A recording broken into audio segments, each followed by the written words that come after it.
Welcome to In the Hot Seat with the Tenney Group. I'm Spencer Tenney. It's good to be with you. Today we have the Connor Wolf, reporter at Transport Topics. Connor, welcome to the hot seat, sir. Thank you so much for having me. I'm excited to be on. All right, well, before we heat things up, sir, just take 30 seconds. Tell us a little bit about the work you're doing at Transport Topics and across the industry. I'm a reporter at Transport Topics, and my beat mostly centers on business operations and general industry trends. M&A is a big part of that, as well as driver and equipment shortages, trends along those things, and just generally how the industry is doing, and how it interacts with other sectors of the economy. I love it. So, with that, let's jump right in there, sir.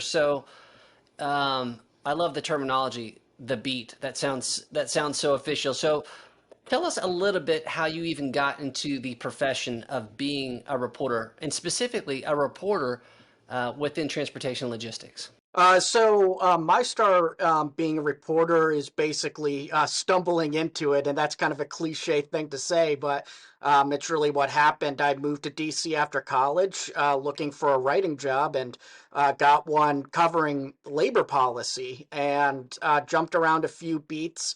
After then, covered straight Congress.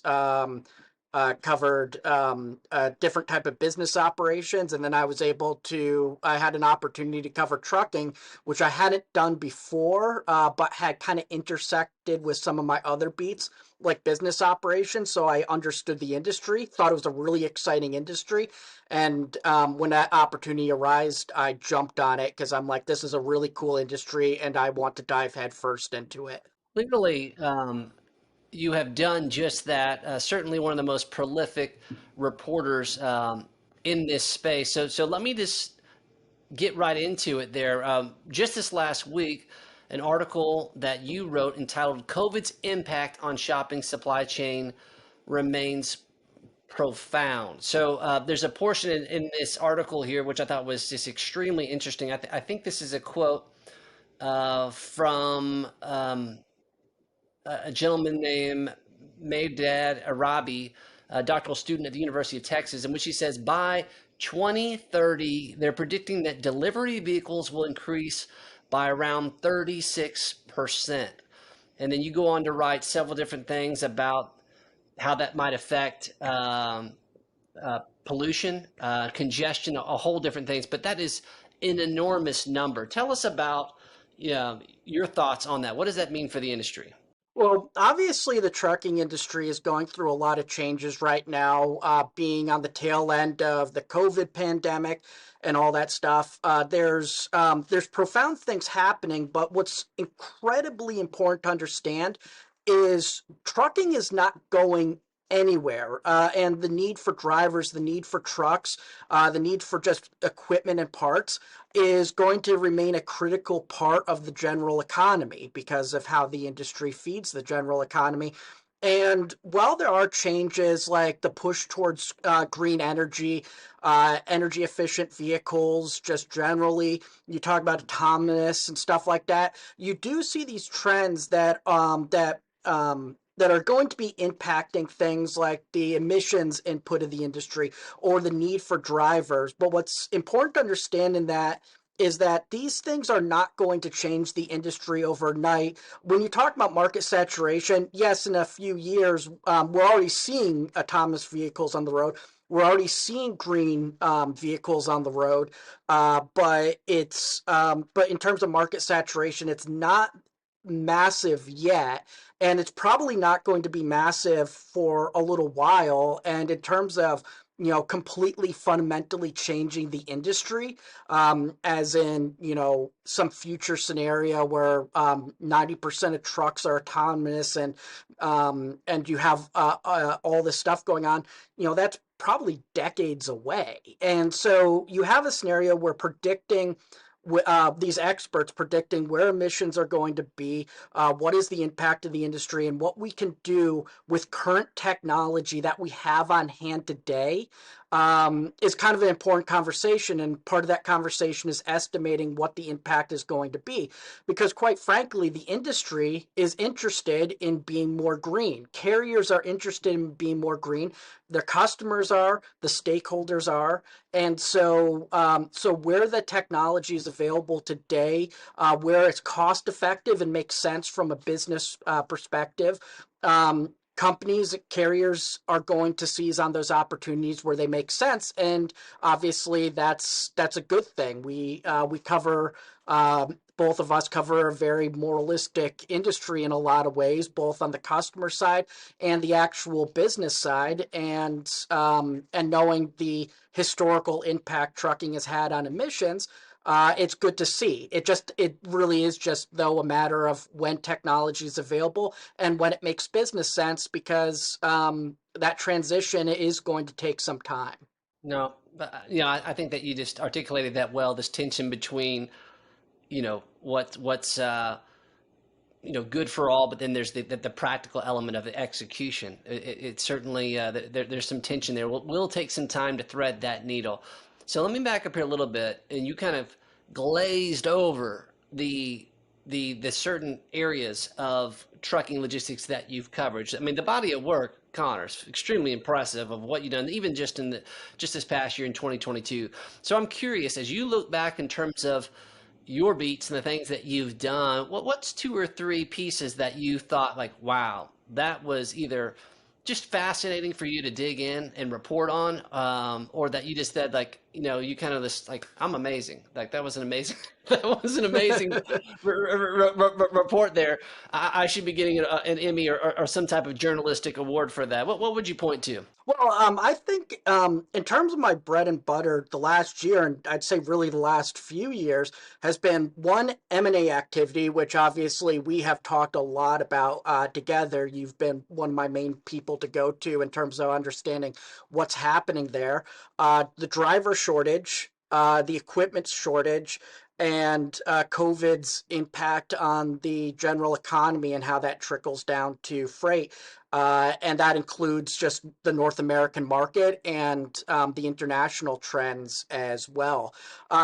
Those were the stories that I've followed, not just the most, but that I was probably the most interested in, because there was so much there. There was so much to dig into and understand. Something to kind of consider is like, oh, well, a lot of times it seems like you're kind of when you're covering something like this, like business operations or the economy for a particular segment of the economy or an industry, it does kind of seem like you're bouncing around a little bit, but it all comes down to a basic skill set of being able to just read numbers in the general economy. The way trucking works, trucking feeds everything into the economy. Yes, we have rail. Yes, we have aviation and all that stuff. But at some point along the supply chain, because rail doesn't go everywhere and aviation doesn't go everywhere, at some point along the supply chain, it's likely has gone through a truck. So a lot of my job is looking at the general economic trends in the economy and seeing if and where those trends may be impacting trucking, or is trucking impacting them in some way. And obviously during COVID, that was very important to kind of understand, because trucking was getting a lot of attention because of its importance to the supply chain. And when you talk about for like 2 weeks there, when there was reports of empty shelves and stuff like that, it doesn't take too much thinking to understand, okay, obviously that's a supply chain issue. Where's trucking's role in it, and what are they doing to fix the problem? And luckily for all of us, because I like making dinner at home, they were able to kind of sort out those problems very quickly. But they were problems for a good couple of weeks, and you saw people fighting over toilet paper. So that's really what it's about. It's about recognizing those general trends in the economy. And when I did that the last couple of years, M&A, the driver shortage, and the equipment shortage, um, all were things that constantly popped up. And that's just looking at the industry as a whole and looking at the economy as a whole, which speaks to the importance of those issues and why they came up so much in my reporting. Well, speaking of your reporting, one of the things that I really appreciate is you do an excellent job of citing numerous sources, whether you're talking about M&A or driver shortage or whatever the deal is.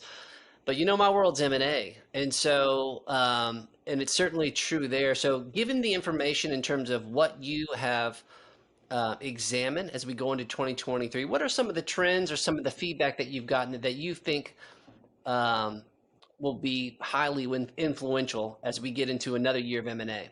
Well, I think we're still going to be in a very active market, but I think there is some signs of normalization. But what's important to consider in this, and probably something your listeners already know, we're coming off of an extraordinarily active market when it comes to M&A activity, and just freight in general. And so if things either plateau or decline a little bit. I think people that don't follow this constantly, they may freak out a little bit. They're like, "Oh, we have this decline in freight or this decline in M&A activity or something like that." But if you just look at the historical trend, you take the 5, 10 year average or anything like that, that's the better way to look at it than year over year. I think just coming off of this incredibly active market, we're going to normalize a little bit. However, it's still going to be very active in its own right, especially compared to the 5 and 10 year averages.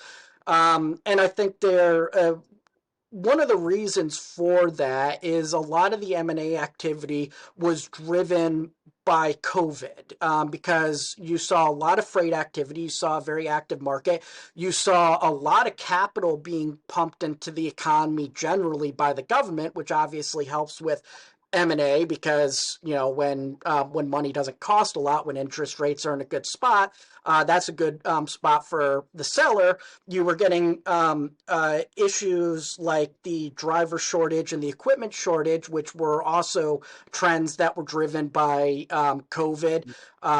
When you have companies that were underperforming before COVID, buyers probably weren't interested in them at all, or if they were, it was probably a low evaluation. But during the age of COVID, because we had equipment shortages and driver shortages, any company with assets and personnel were favorable. So even underperforming companies were getting good evaluations, and those carriers that were performing really well were getting even better evaluations. So the motivation for the seller was there too. So buyers were interested, sellers were interested. Another trend that was kind of driven by COVID was a push towards diversification. This took many forms. You see some carriers investing more in intermodal and aviation and stuff like that, which makes sense because during the early days of COVID, the first year of COVID, we saw how entire lanes, entire commodities were essentially shut down, were taken out of the market, while at the same time, other lanes and other commodities were peaking, were going higher than they were in previous years in terms of demand and need. And so those companies that were in the popular lanes were doing really, really well from a freight perspective. And those companies that weren't had to think on their feet and try to switch over or try to do something to be in the active part of the markets.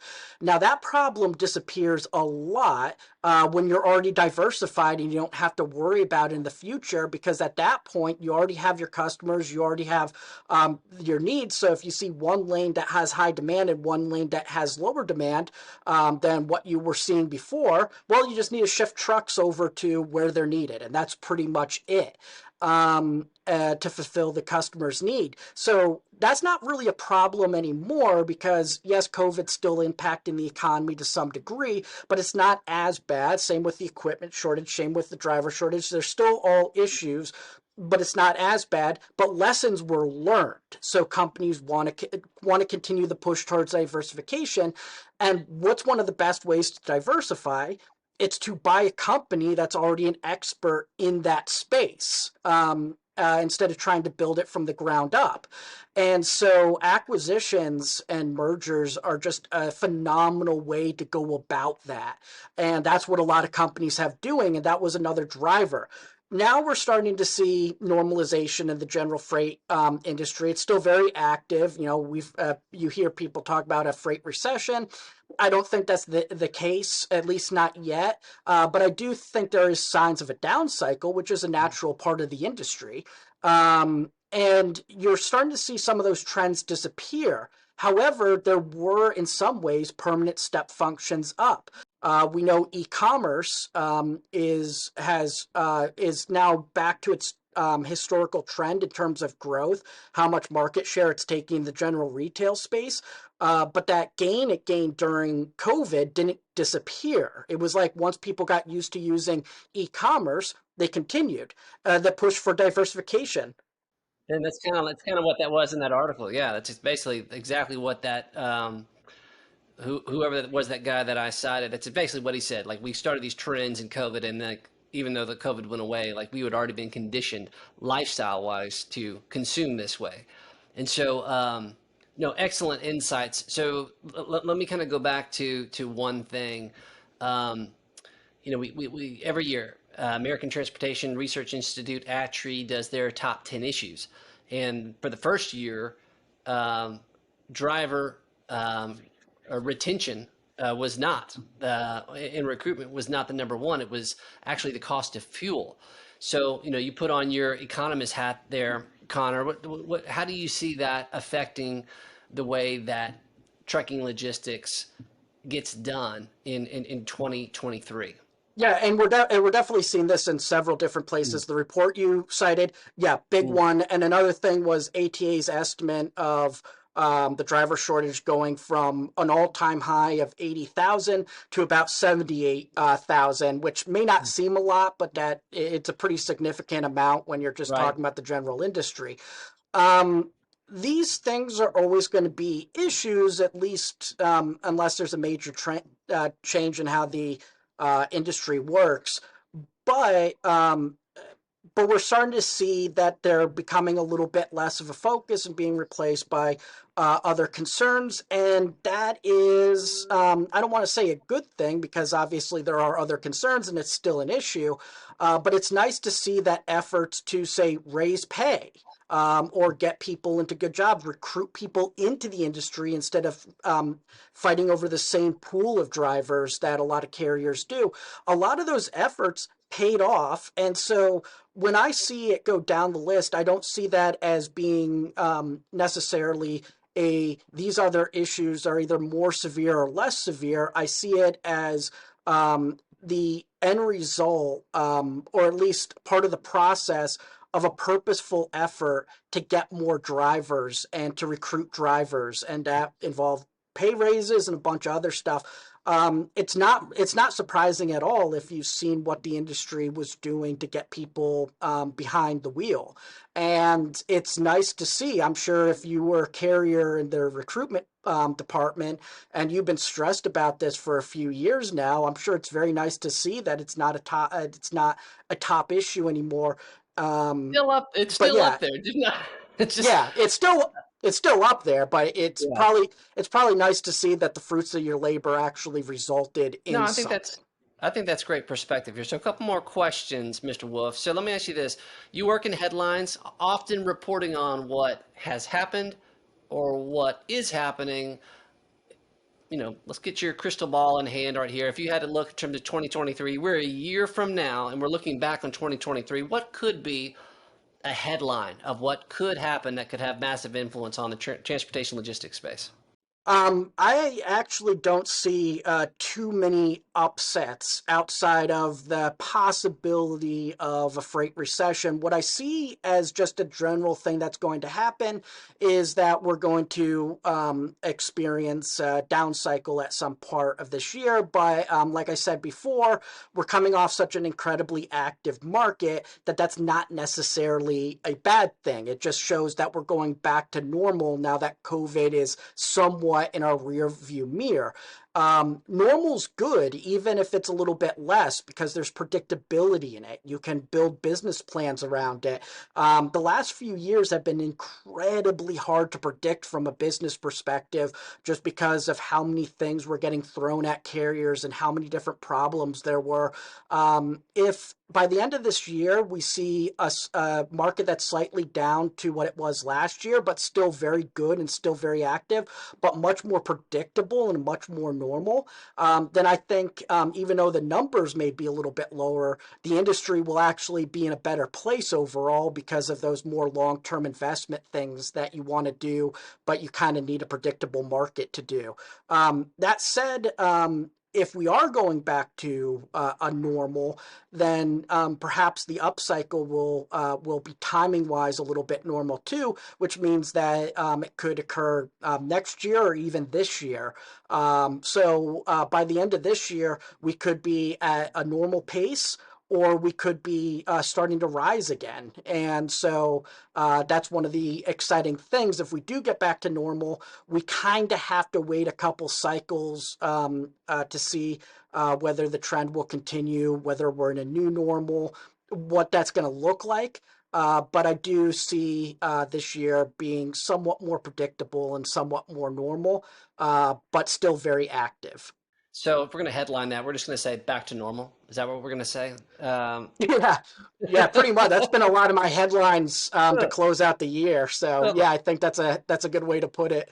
Well, one last question, and just for our audience, if you're not already following Connor on LinkedIn or just following all of his stuff on transport topics, please do that. I think that it'd be great for your business and for your team to tune into those insights. Does a great job of sourcing and getting great research on the content that he's putting out there. So last question, Connor. Let's just say that someone's producing Connor Wolf, the movie of your life story. Who would be the actor that would portray your life in journalism? Oh man, that's a you've asked me all these economic questions, and that's the toughest question you asked me. That's right. Well, I'll go big with this one. Why not? Hollywood doesn't have to be accurate. Leonardo DiCaprio. Why not? You get a handsome guy in there. Why not? Well, hey, we appreciate all that you're doing for our industry. Thanks for leaning in, getting the data, getting the stories that help us understand how to make our next move in this space. That's going to do it for us in the hot seat, sir. We will see you next time.